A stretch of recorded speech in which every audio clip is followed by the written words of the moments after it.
Bueno, jóvenes, tengan todos buenas tardes.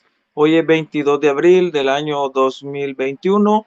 Saludos a todos los jóvenes que se mantienen de una manera virtual, ya que para ellos es el video y también pues se puede ver, visualizar por parte de las personas que están ya de manera presencial.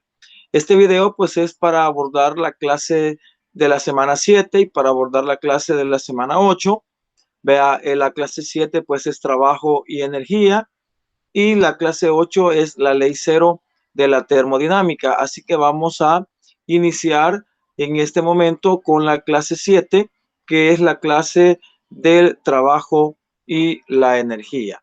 Voy a iniciar por compartir lo que es la pantalla.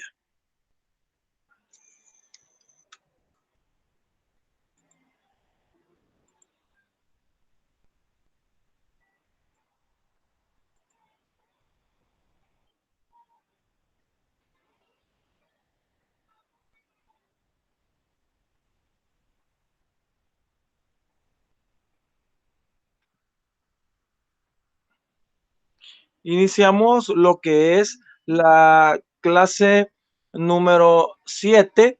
En este caso estamos trabajando con la clase número 7. Vamos a iniciar lo que es el trabajo hecho por una fuerza. Vamos a iniciar lo que es la energía. La energía, pues, es un término que suele utilizarse en diversos ámbitos de nuestra vida cotidiana y aunque a menudo lo usamos de manera ambigua, podemos asignarle un concepto particular que energía es la medida común de las diversas formas del movimiento de la materia. Para decir más o menos una idea, podemos mencionar de que energía es la capacidad que tiene un cuerpo de generar trabajo sobre otro. Vamos a iniciar por comentar lo que es el trabajo. Trabajo es algo que se deriva de las leyes de Newton. De ahí pues viene derivado lo que es el trabajo, viene derivado de lo que son las leyes de Newton, ¿verdad? Se vio anteriormente en los videos anteriores, pues se puede hablar de lo que es la ley de la inercia, la ley de la fuerza y la ley de acción y reacción. Pues esa fuerza de la que se habló en el trabajo, perdón, en las leyes de Newton, es la fuerza que se va a ocupar para el trabajo. El trabajo pues es la fuerza que se hace sobre un cuerpo y que a cambio de eso pues se logre lo que es un desplazamiento. Para que el trabajo sea trabajo se necesitan dos condiciones. La primera, que exista una fuerza, ¿verdad? Entiéndase como fuerza toda la acción capaz de generar una, eh, un movimiento de un cuerpo. Ahora bien, esa fuerza que se va a ejercer sobre un cuerpo, la primera condición debe de ser que la fuerza genera un desplazamiento.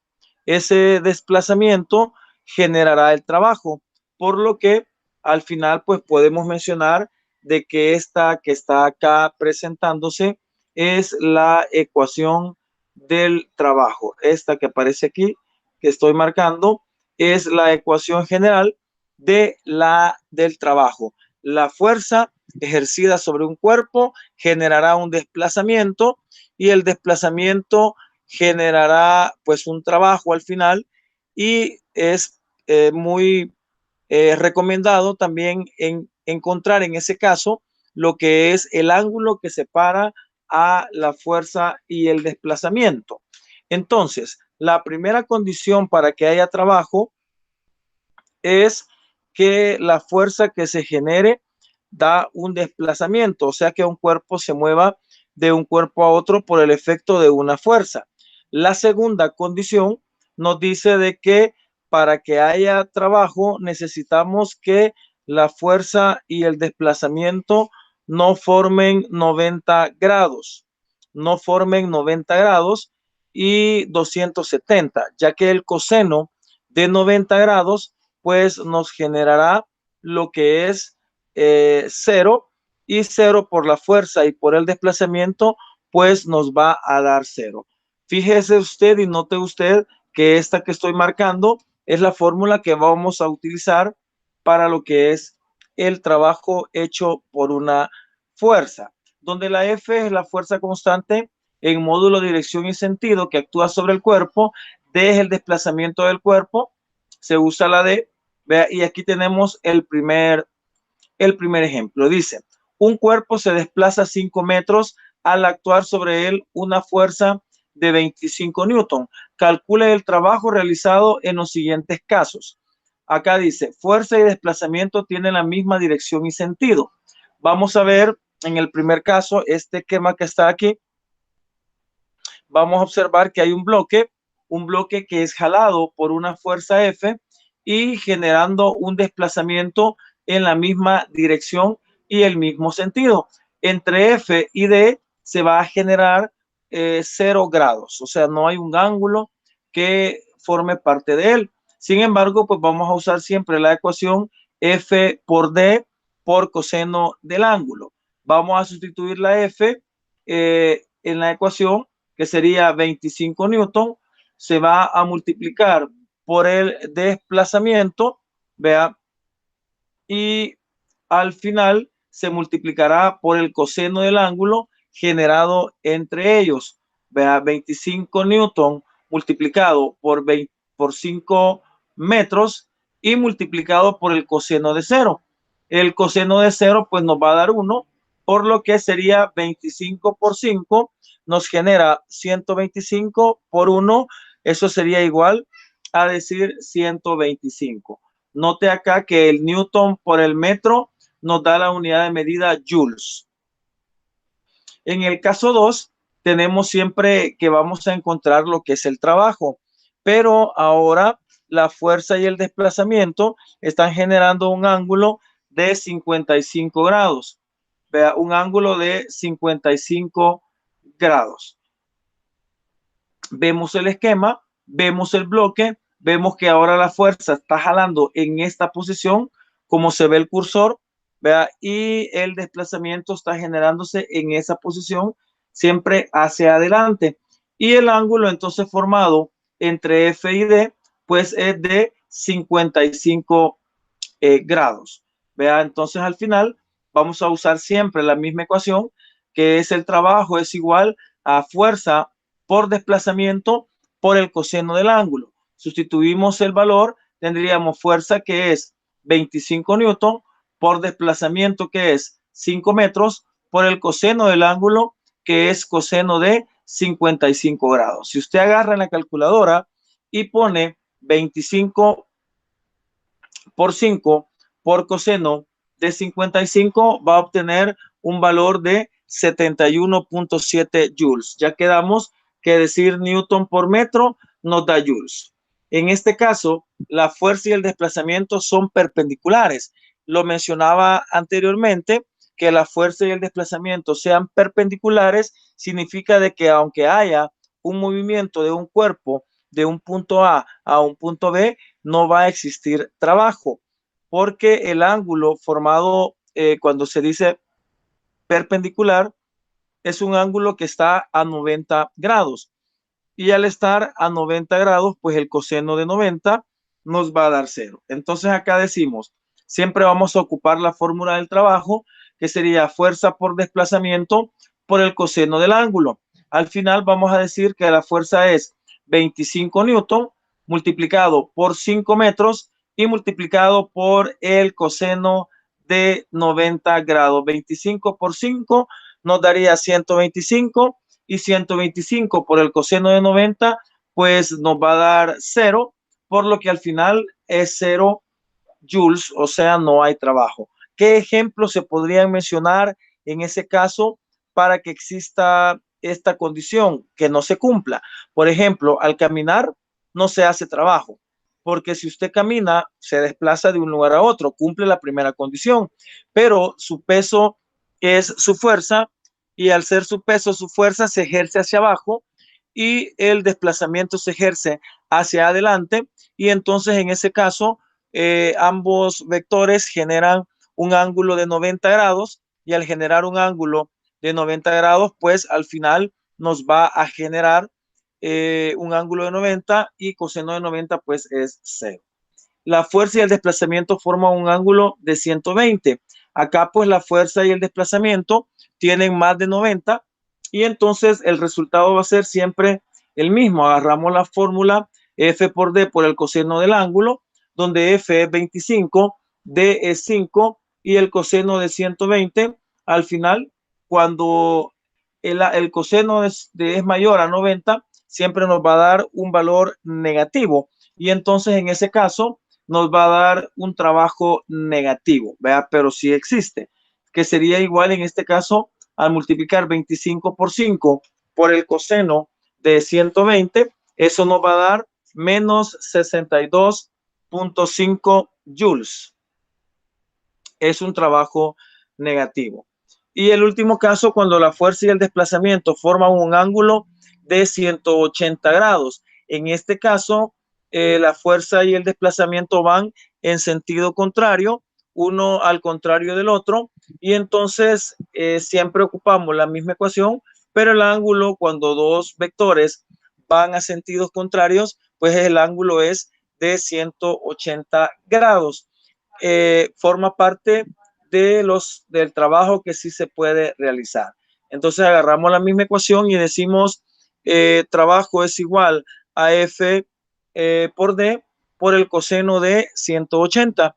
Y entonces el coseno de 180 pues nos va a dar menos 125 joules. Como les digo, es muy sencillo trabajar lo que es este concepto de trabajo, ¿vea? Y no habría ningún tipo de dificultades.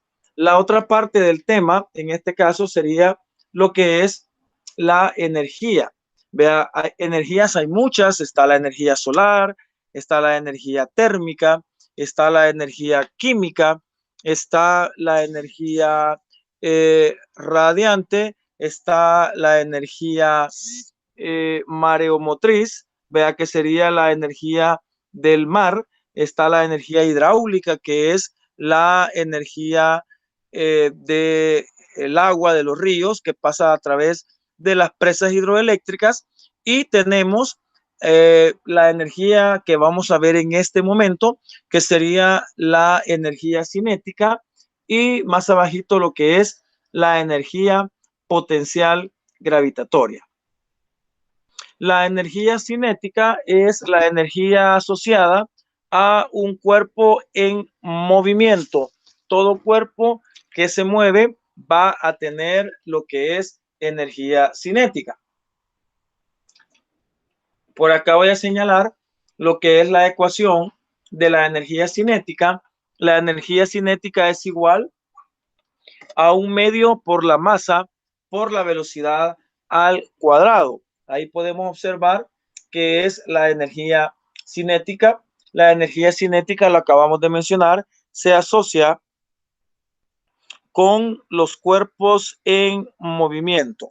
¿Vea? Y entonces al asociarse con los cuerpos en movimiento, pues al final se daría en ese caso que un cuerpo va a moverse y al moverse pues lleva consigo lo que es la energía. La energía cinética depende de la masa y también depende de la velocidad.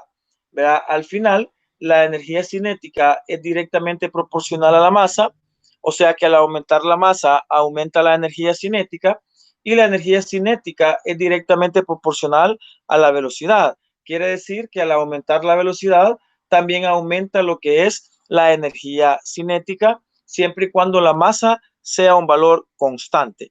¿Qué quiere decir? Cuando Aristóteles decía de que los cuerpos más pesados caían más rápido al suelo o con mayor velocidad, vea, se estaba produciendo en ese momento un fenómeno en el cual si se dejaba caer, digamos, una piedra grande y se dejaba caer una bola de papel, pues la piedra grande iba a hacer un daño sobre el suelo, vea, más no la bola de papel. Entonces esa era la forma o la condición para decir de que la piedra grande caía a mayor velocidad. Sin embargo, se pudo comprobar, según Galileo Galilei y de la tarea que ustedes mandaron, se pudo comprobar que al final no era el que fuera a mayor velocidad, sino que tenía que ver, en realidad tenía que ver con lo que es la energía. Vea, el cuerpo al tener mayor masa, pues iba a tener mayor energía, vea, y la velocidad a la que cae, pues es una constante, y entonces ambos caían a la misma velocidad, pero al final la masa más grande producía una energía cinética más grande y generaba pues el daño sobre el suelo.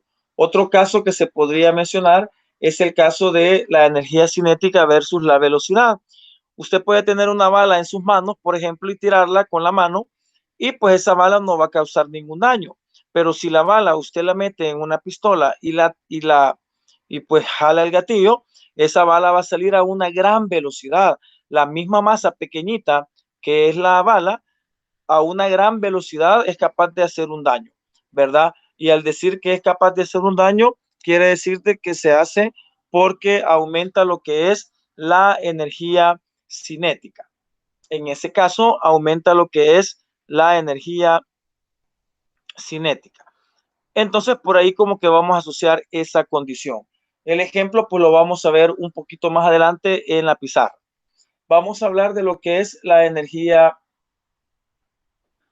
potencial gravitatoria. La energía potencial gravitatoria, como la palabra lo dice, depende de la gravedad. Es decir, que si un objeto está en la superficie de la Tierra, no tiene energía potencial gravitatoria, tomando como referencia la superficie del planeta, porque no hay altura.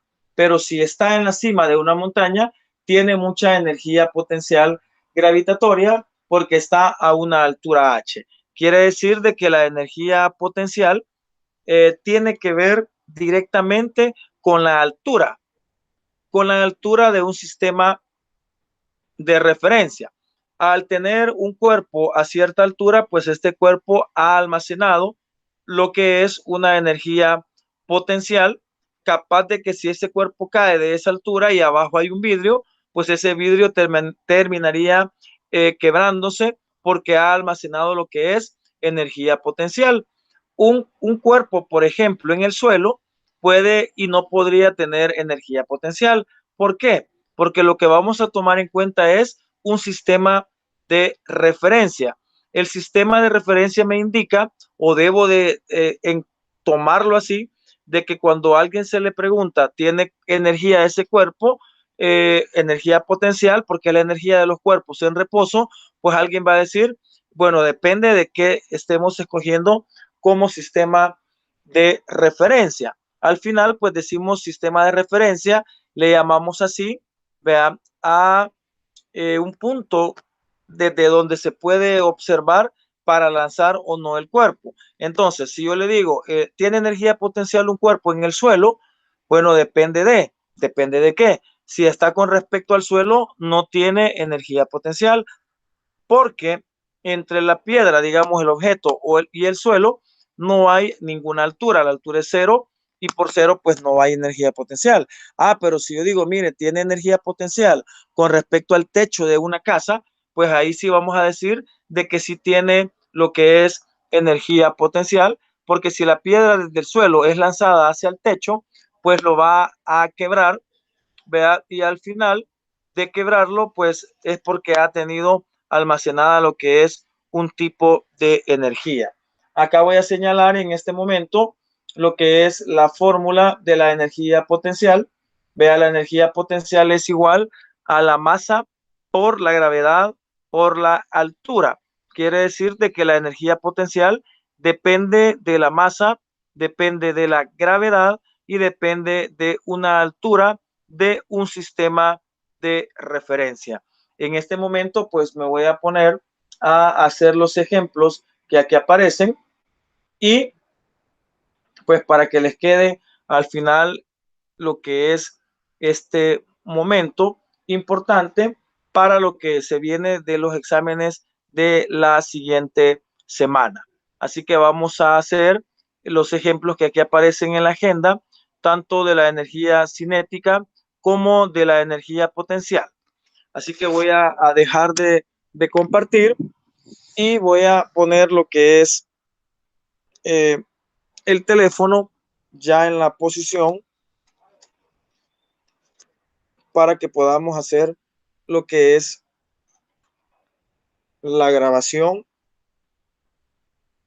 de la jornada del día de hoy. Mencionarles de que la energía cinética y la energía potencial, al ser sumadas, se obtiene otro tipo de energía que es la energía mecánica. La energía mecánica siempre se asocia a lo que es la sumatoria de la energía potencial y la sumatoria de lo que es la energía cinética. ¿Verdad? Vamos a compartir en este momento lo que es la pantalla.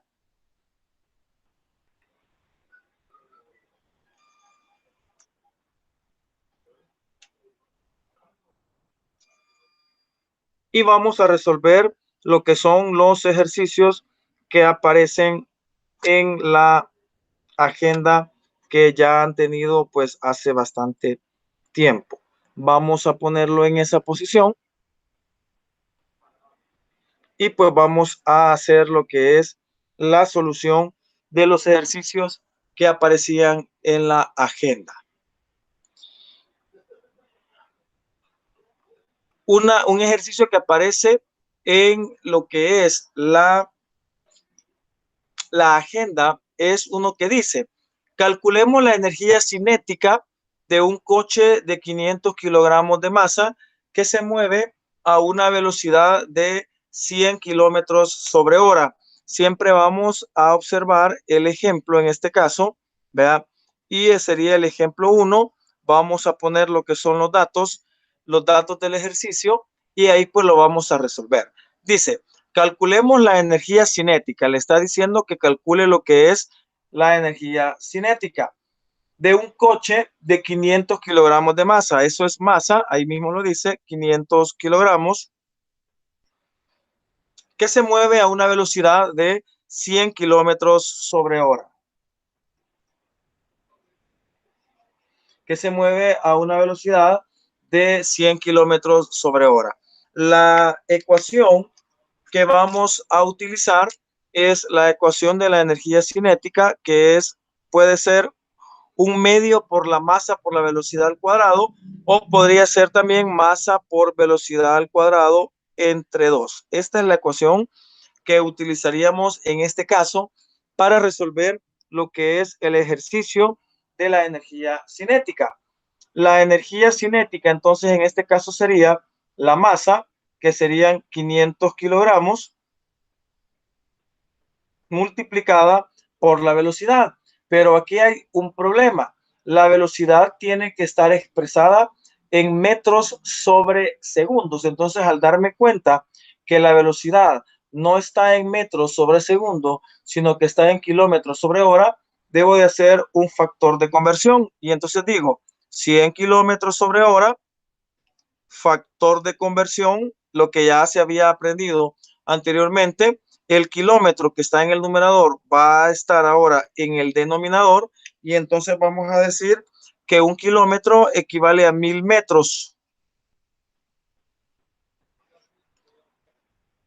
Y la hora que está en el denominador, ahora la vamos a poner en el numerador y decimos que una hora equivale en segundos a 3600 segundos. Acá pues usted puede hacer la operación cuando usted multiplica 100 por 1000 por 1 y eso entre 3600. Cuando usted hace esa operación, pues le sale que es 27.8 metros sobre segundo. Esa sería la velocidad de 100 kilómetros por hora en metros sobre segundo. Entonces, ahora sí, ya puedo yo sustituir lo que es la velocidad en la ecuación de la energía cinética. La energía cinética entonces sería 500 kilogramos multiplicada por la velocidad, que sería 27.8 metros sobre segundo, y eso pues elevado al cuadrado y luego dividido entre 2. Cuando usted hace esa operación, lo debe de hacer de esta manera. Energía cinética es igual a 500, va a multiplicar 500 por 27.8 elevado al cuadrado. Lo que me dé de eso lo va a dividir entre 2 y ya le va a dar lo que es la respuesta. Y según la agenda, le da 193.210 joules sería en ese caso. Ahora bien, la pregunta es, ¿de dónde salen los joules? Vea, vamos a agarrar entonces el kilogramo, que sería el de la masa, por el metro segundo al cuadrado. Metro segundo al cuadrado, si usted sabe que elevó al cuadrado el número, también debe de elevar al cuadrado lo que es la unidad.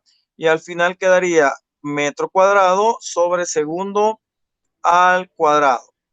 Entonces, esto que voy a encerrar en este momento, esto que voy a encerrar según las leyes de Newton, vaya a ver eso a lo que es los videos anteriores. Esto que voy a encerrar equivale a Newton, o sea que un Newton es 1 kilogramo por 1 metro segundo cuadrado, pero aquí el metro tiene otro cuadrado, o sea, hay otro metro ahí. Por eso entonces al final queda el Newton de lo que encerré por el metro que me sobró, y Newton por metro, pues eso es Joule.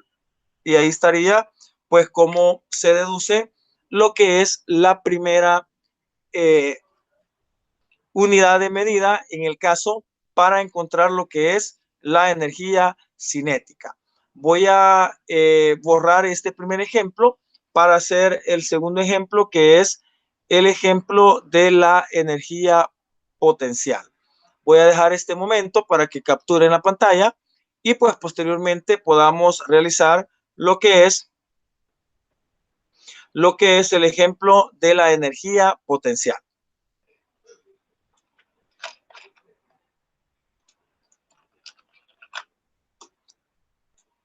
Vamos a borrar en este momento y seguimos con el ejemplo de la energía potencial.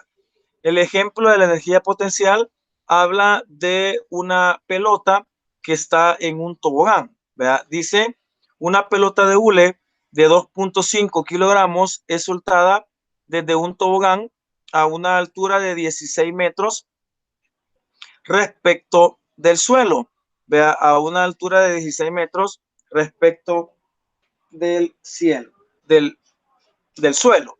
Encontremos entonces la energía potencial en el punto A y en el punto B. Vamos a hacer entonces el ejemplo de la energía potencial. Otro ejemplo sería en este caso, y decimos datos. Siempre recordémonos que vamos a usar lo que son los datos. Dice, una pelota de hule de 2.5 kilogramos, eso es masa, 2.5 kilogramos, es soltada desde un tobogán a una altura de 16 metros. La altura es 16 metros respecto del suelo. Recuerden que siempre se va a tomar como referencia algo, y en este caso está diciendo el suelo.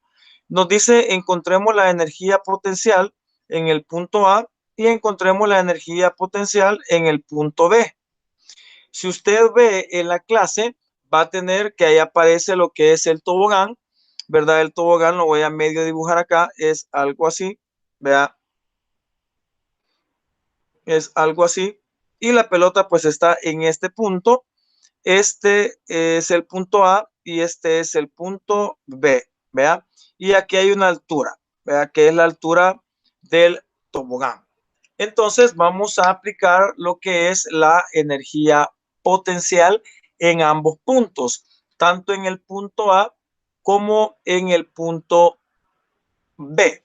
Decimos, la energía potencial en el punto A va a ser igual a la masa por la gravedad por la altura.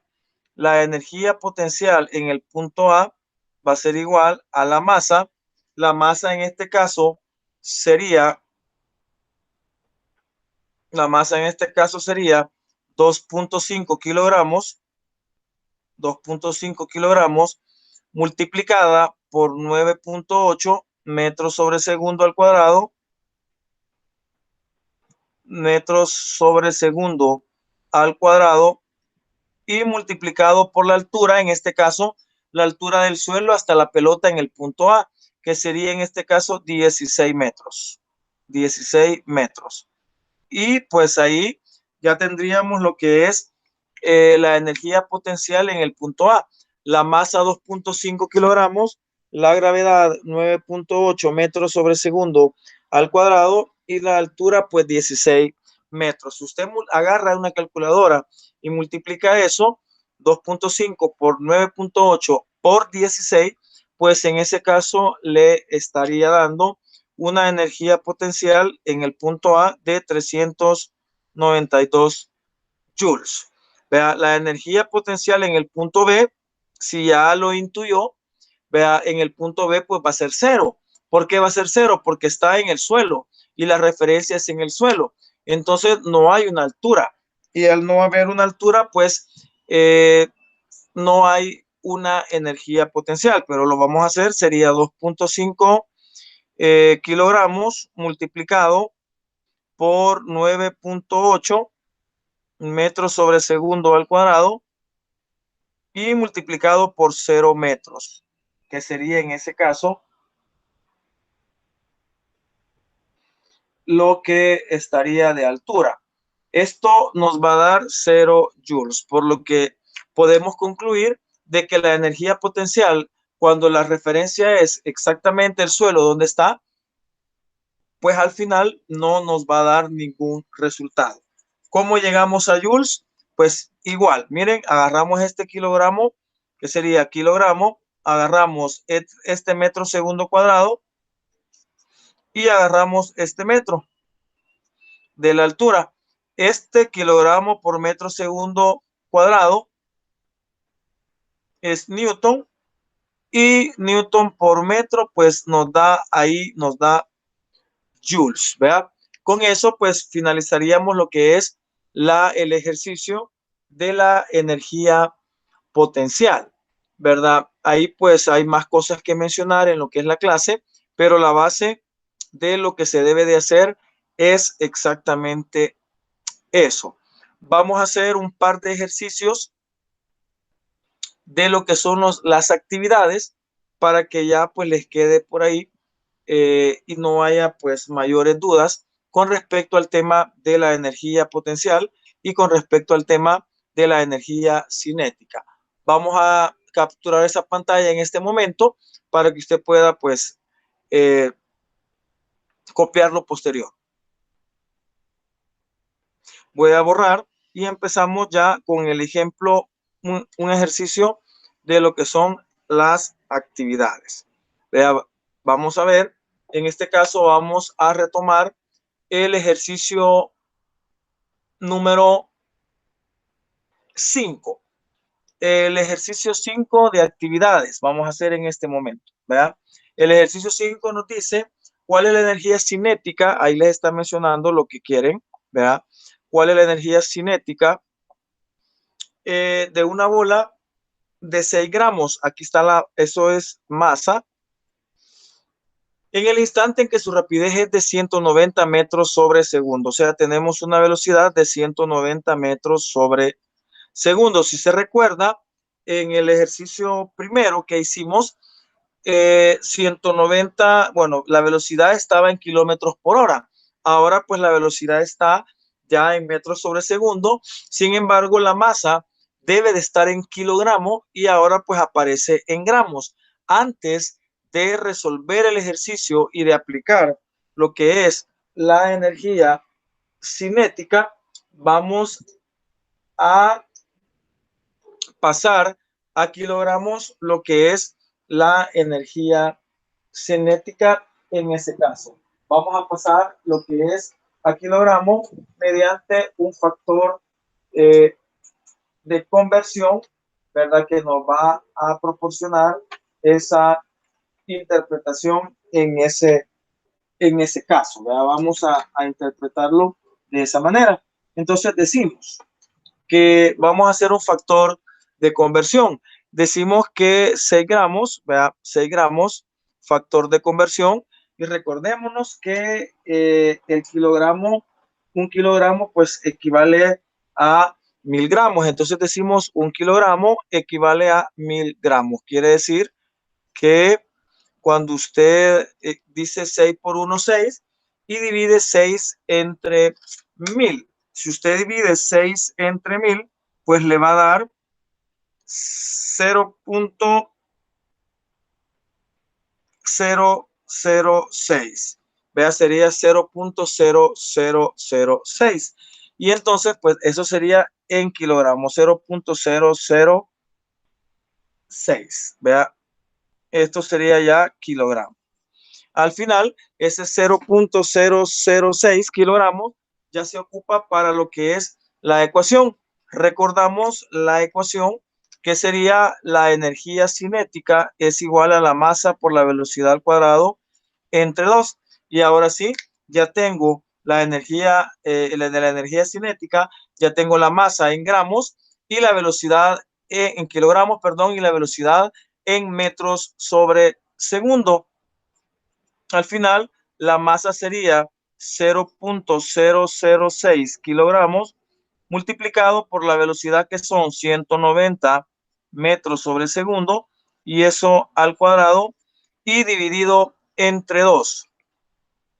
Si usted hace la operación de 0.006 por 190 elevado al cuadrado y eso le da entre 2, la respuesta es 108.3. 108.3 joules en este caso. ¿Verdad? Ya dijimos en los ejercicios anteriores cómo es que llegamos a joules. ¿Verdad? Llegamos a joules y ahí pues tendríamos lo que es el ejercicio número, en ese caso tendríamos lo que es el ejercicio número 5 de lo que son las actividades, ¿verdad? En ese caso, para que tengamos esa interpretación de lo que es el ejercicio. Vamos a resolver otro ejercicio, ¿verdad? Vamos a resolver otro ejercicio. Vamos a resolver en este caso el ejercicio número 7. Voy a borrar ahorita y vamos a resolver lo que es el ejercicio número 7.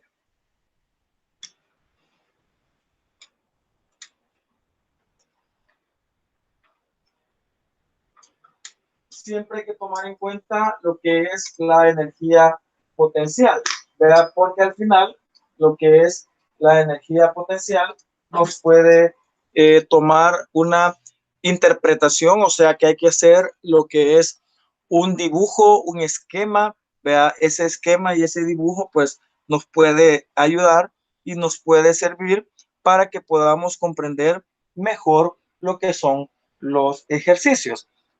Y dice el ejercicio número 7. Dice, una caja de herramientas, el número 7, una caja de herramientas de 1.2 kilogramos, ahí le está dando los datos, ¿verdad? Una caja de herramientas de 1.2 kilogramos, se encuentra a 2 metros por encima, hay una altura, se encuentra a 2 metros por encima de una mesa que está a la vez a 80 centímetros del piso. Nos dan otra altura. Altura 2, 80 centímetros del piso. Determine la energía potencial respecto a la parte superior de la mesa. Le vamos a poner a la mesa y nos piden la energía potencial respecto al piso. Entonces le vamos a poner EPM y le vamos a poner EPP en ese caso. ¿Vea? Estos serían los datos. Acá, como les decía, podemos hacer un esquema. En el esquema, pues podemos escribir o hacer el dibujito de él para que tengamos una idea sobre cómo se puede, pues, hacer lo que es la interpretación.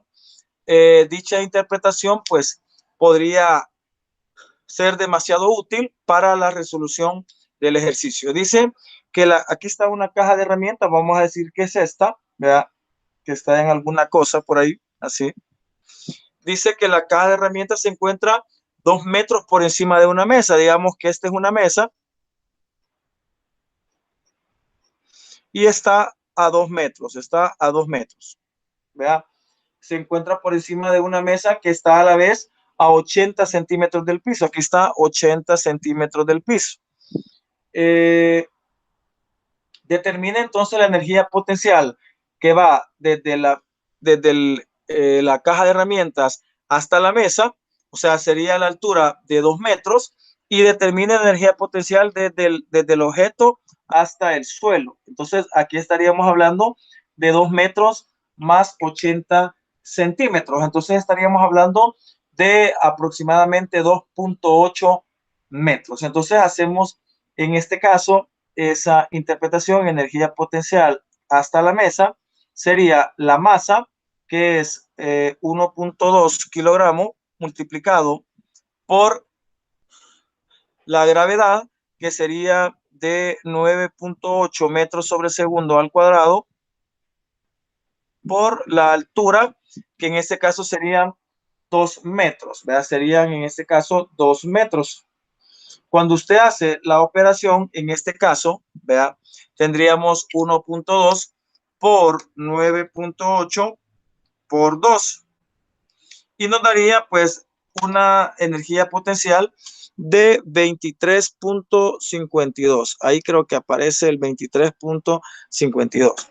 Entonces la energía potencial en la mesa sería de 23.52 joules. Si usted revisa en la hoja de respuesta, pues va a darse cuenta de que es esa la respuesta. Y la energía potencial con respecto al piso sería siempre 1.2 kilogramos por la gravedad, que sería 9.8 metros sobre segundo al cuadrado, por la altura que hay desde la caja de herramienta hasta el suelo. En este caso decíamos que hay 2 metros más 80 centímetros, que sería 2.8 metros. Si hacemos la operación de la energía potencial con respecto al piso, sería de que multipliquemos 1.2 por 9.8 por lo que es 2.8 en este caso, la altura, y nos va a dar el valor de 39.928, que es exactamente lo que nos pide lo que nos da de respuesta en el ejercicio. De esta manera, pues terminamos lo que es la parte del trabajo y de la energía. Con estos ejemplos terminamos el tema del trabajo y energía, y pues vamos a pasar al otro tema, que sería el tema de la ley cero de la termodinámica. Esa es un poquito más cortita, la explicación es más rápida, y pues hasta acá pues vamos a tener ya una parte de explicación de lo que es la ley cero de la termodinámica. En ese caso, pues pasamos nuevamente a compartir lo que es la pantalla en el caso de la clase siguiente. Vea, en el caso de la clase siguiente, vamos a dejar de compartir en este momento. Vamos a compartir la pantalla y vamos a iniciar lo que es nuevamente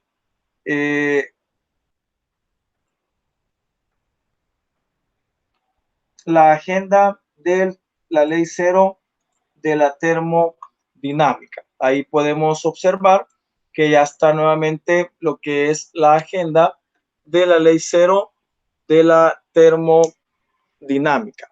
Vea, vamos a explicar así rápidamente en qué consiste lo que es la ley cero de la termodinámica. Bueno, la termodinámica como tal, ¿verdad? Nos indica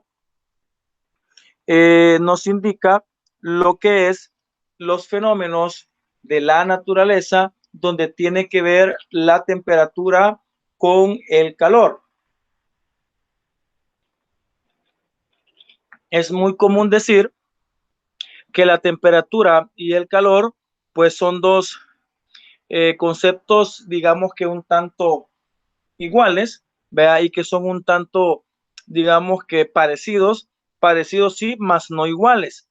Podríamos decir en este momento qué calor está haciendo y al final pues estamos refiriéndonos mal con respecto a ese concepto. Vea, realmente deberíamos decir qué temperatura más elevada, la que se siente en este momento. Hay que establecer entonces la diferencia entre calor y temperatura. El calor es una energía de tránsito. El calor se traspasa de un cuerpo a otro. Cuando dos cuerpos se ponen en contacto, pues entonces el cuerpo que está más caliente le va a transferir calor al cuerpo que está más frío. Eso es el calor. Cuando dos cuerpos se ponen en estrecha relación y al final de ponerse en estrecha relación, pues se genera lo que es una transferencia de calor en ese caso. Posteriormente a eso, pues podemos establecer lo que es la temperatura. La temperatura es un concepto muy importante, que es la sensación de calor o de frío que se siente sobre un cuerpo. Entonces, cuando usted toca un cuerpo, si el cuerpo se siente que el que está tocando lo siente helado, es porque su mano está más caliente que el cuerpo. Si usted siente que el cuerpo está caliente, es porque el cuerpo está más caliente que su mano. Y entonces, dependiendo de eso, el calor, que es el otro concepto, va a ser transferido siempre del que tenga mayor calor al que tenga menor calor, ¿vea? O temperatura.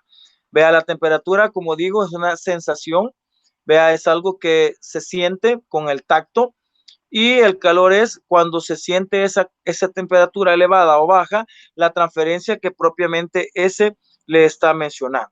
Así que por ahí podríamos ir interpretando esa condición. La ley cero de la termodinámica existe porque fue descubierta posterior a que se había descubierto la primera ley de la termodinámica y la segunda ley de la termodinámica. Esta fue demostrada, digamos, o descubierta luego de que se haya descubierto la primera y la segunda ley, y entonces al ser descubierta la primera, la segunda antes, y esta no podía quedar como tercera ley, entonces pasó a ser la ley cero, puesto que era la inicial y tampoco la iban a poner como primera ley, sino que ya estaba, así que antes del 1 pues está lo que es el cero, y al final pues quedó como ley cero de la termodinámica, demostrada de último, pero siendo la primera que debió existir. La ley cero de la termodinámica habla de lo que es el equilibrio térmico. Vea, dos cuerpos A, por ejemplo, y B, según el esquema, se unen, van a formar un cuerpo C que va a tener o que va a estar en equilibrio. Vea. Entonces van a estar en equilibrio con el cuerpo C.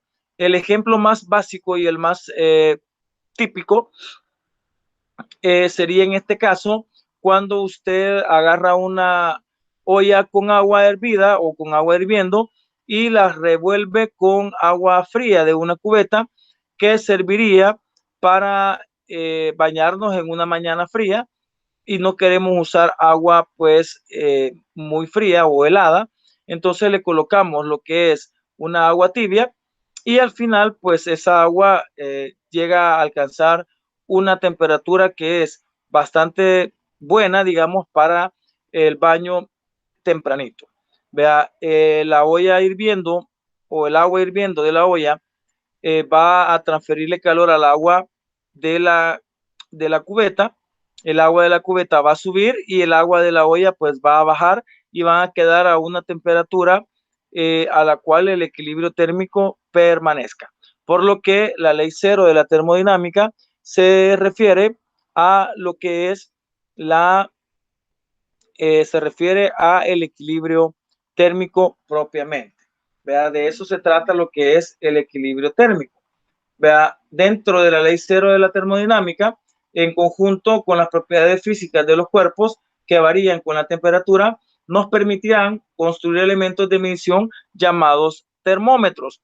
Los termómetros son instrumentos que han sido creados para poder medir la temperatura en los cuerpos. De hecho, de que el termómetro es un instrumento de medición, ¿verdad? Es un instrumento de medición que se puede utilizar para medidas de temperatura.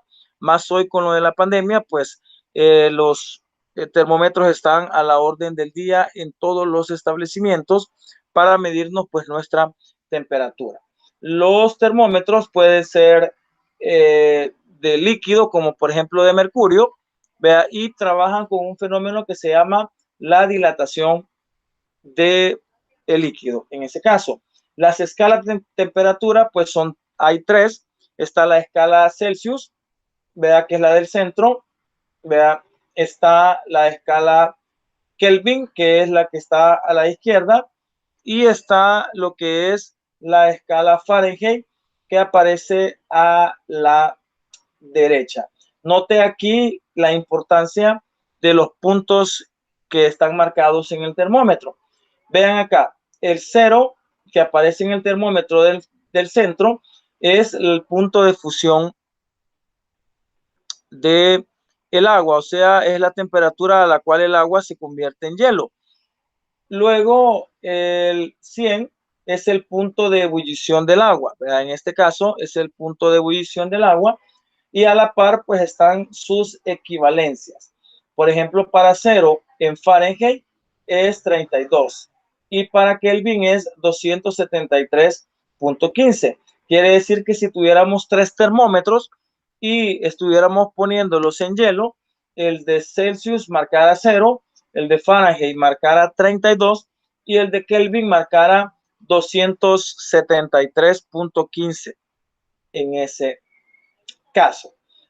El punto de ebullición, o sea, el punto a la cual el agua hierve al momento en el que el agua alcanza su presión máxima de atmósfera,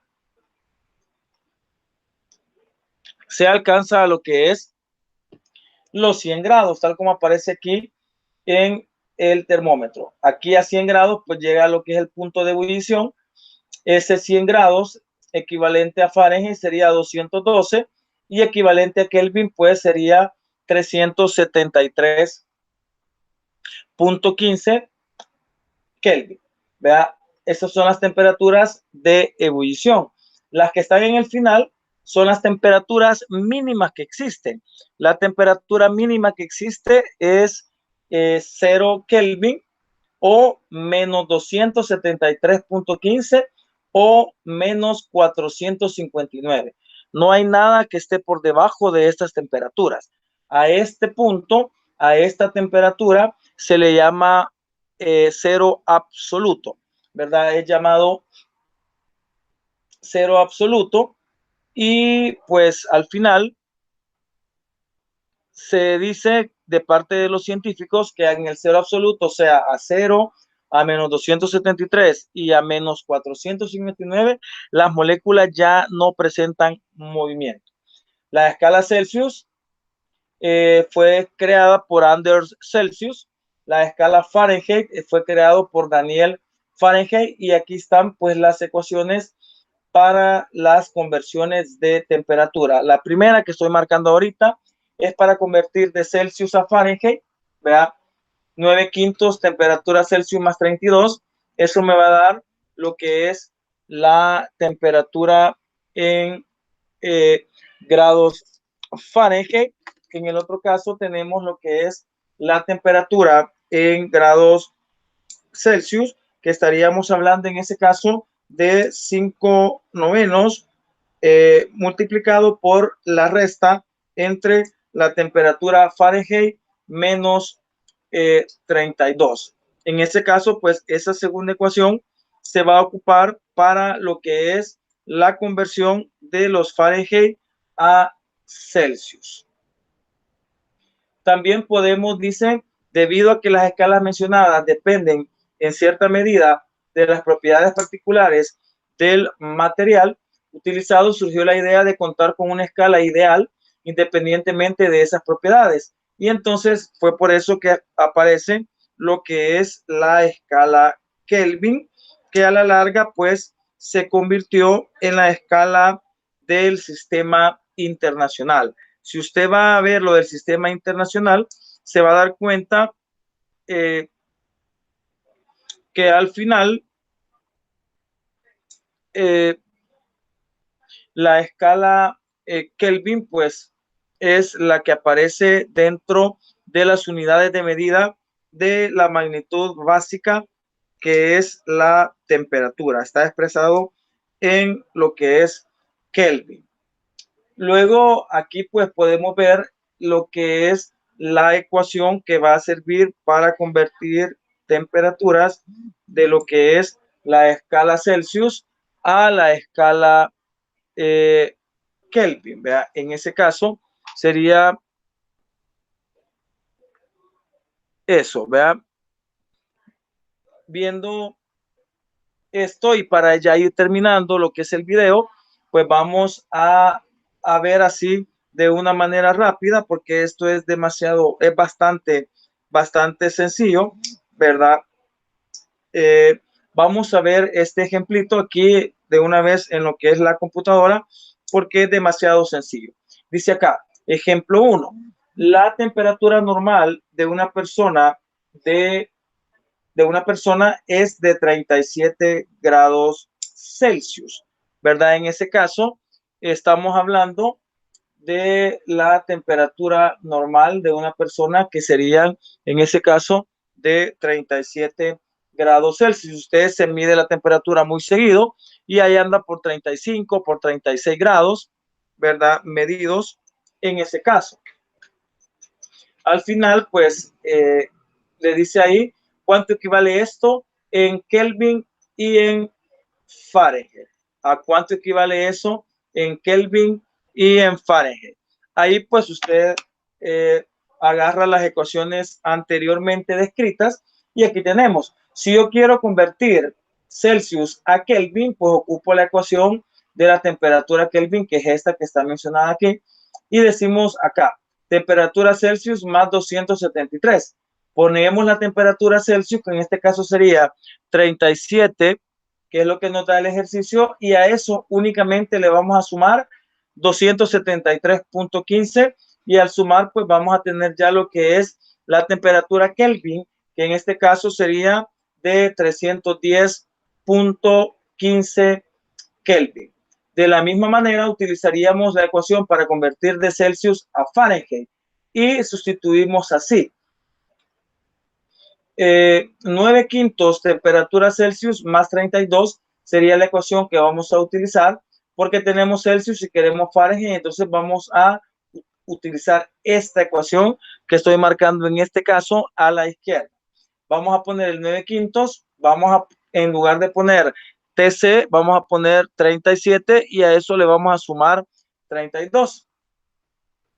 Sería en este caso 9 quintos, que 9 entre 5 es 1,80, vea, por 37, que sería temperatura Celsius, y eso sumándole 32.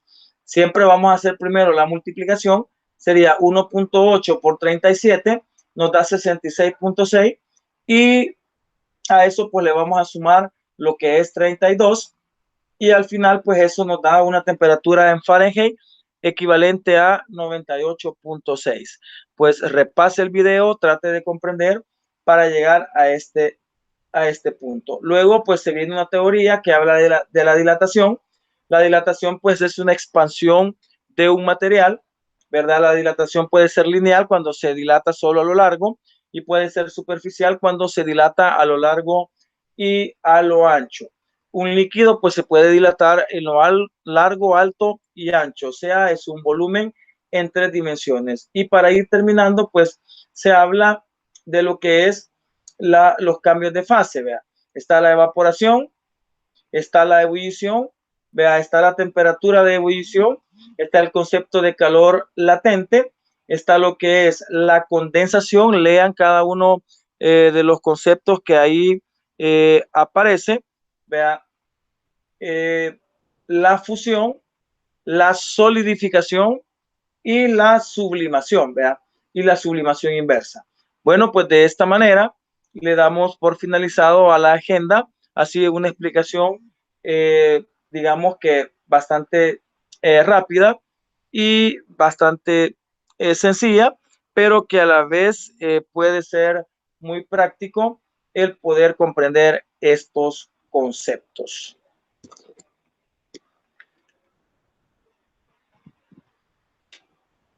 Mencionarles que ya con esto vamos a finalizar lo que es ya la clase del día de ahora. Voy a dejar de compartir lo que es la pantalla y pues al final vamos a dejar de grabar también la presentación y nos despedimos, vea, con una bendición a cada uno de ustedes.